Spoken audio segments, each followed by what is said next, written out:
दिल्ली के द्वारका कोर्ट से पवन खेड़ा को जमानत मिल गई है। सुप्रीम कोर्ट ने कहा था लोअर कोर्ट को जमानत देने के लिए और सुप्रीम कोर्ट के आदेश के बाद पवन खेड़ा को जमानत मिल गई है। 30,000 के मुचलके पर उन्हें यह जमानत मिली है। बगल में मौजूद शख्स ने कहा दामोदर दास, फिर भी उन्होंने गौतम दास कहा, फिर सॉरी करके दामोदर दास बोला, फिर वापस उनसे मुड़ के पूछा, फिर सामने वाले शख्स खूब हंसे उस पर जैसे चुटकुला चल रहा हो और ये सब स्लिप ऑफ टंग चल रहा था।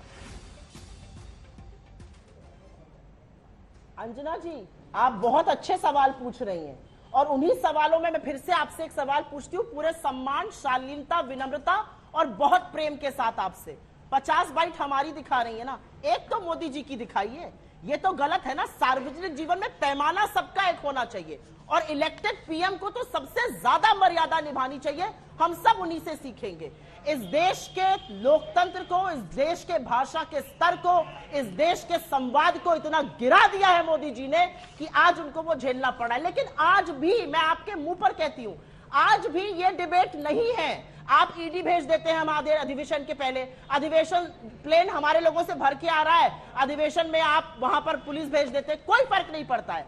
आज भी सवाल यह है, गौतम अडानी पर वक्तव्य कब दीजिएगा? ठीक है, 2 घंटा 40 मिनट बोलने के बाद अडानी का और गौरव जी जवाब पाए। आज LIC का जवाब सुनिए, नेगेटिव हो गया अडानी ग्रुप में, जवाब सुनिए, लेकिन एक शब्द नहीं बोल सकते देश के चुने हुए प्रधानमंत्री। इस बात का जवाब लीजिएगा।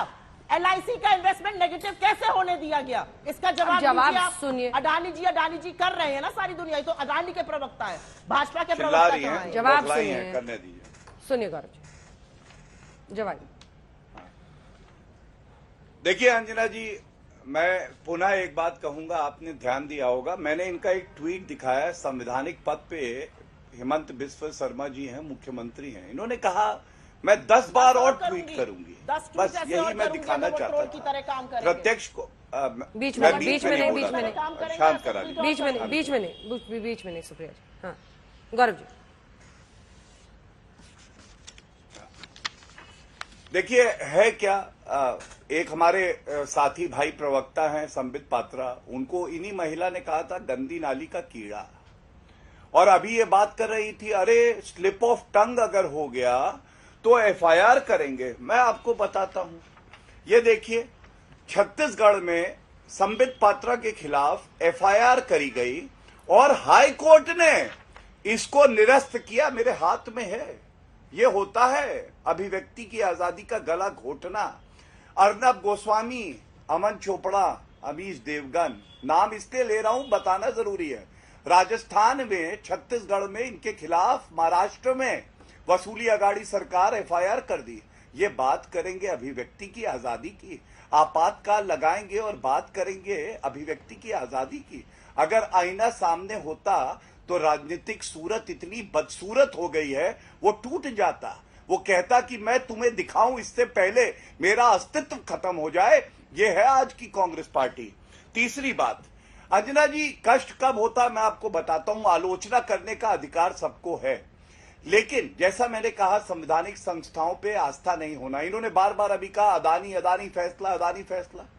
क्या जनता को ये बताना जरूरी नहीं है कि सुप्रीम कोर्ट में सुनवाई हुई, मामला सुरक्षित है, वो फैसला आया नहीं है, और उसके बाद भी कह रही हैं कि इस पे जो है क्यों नहीं बोला और ये होना चाहिए। क्या सर्वोच्च न्यायालय फैसला नहीं करेगा कि क्या होना चाहिए? मैं समझता हूं ये अपने आप में दिखाता है कि अंदर से कितने खोखले ये हो गए हैं, इनको नफरत के दीमक ने खाया है। तीसरी बात मैं आपको सबसे महत्वपूर्ण बताता हूं, टोकिएगा मत। पवन खेड़ा ने जो बोला, मोदी, मसूद, ओसामा, दाऊद ISI, इसके अलावा सुशील कुमार शिंदे ने मोदी जी को कहा तानाशाह हिटलर, इरफान अंसारी ने कहा साला मोदी, राहुल गांधी ने कहा जवानों के खून के दलाल, राशिद अल्वी ने कहा most stupid PM, Imran Masood ने कहा मोदी के टुकड़े टुकड़े कर देंगे, बोटी बोटी कर देंगे, सोनिया गांधी जहर घोलने वाले, मौत का सौदागर, दिग्विजय सिंह रावण, मणिशंकर अय्यर लहू असत्य का सौदागर, हुसैन दलवाई चूहा, सलमान खुर्शीद बंदर, जयराम रमेश भस्मासुर, बेनी प्रसाद वर्मा पागल कुत्ता, BK हरिप्रसाद गंदी नाली का कीड़ा। ये क्या दर्शाता है? ये दर्शाता है इनकी बौखलाहट, क्योंकि जनता इनको दरकिनार करके इनकी राजनीतिक हैसियत दिखा रही है, इनका अस्तित्व संकट में है। तो सारे नेता गांधी परिवार के इशारे पे देश के सम्मानित पद पे बैठे प्रधानमंत्री जी के लिए गाली देते हैं और जनता पुनः इनको जवाब देगी। अभी चुनाव आएंगे, आप देखिए। ठीक है।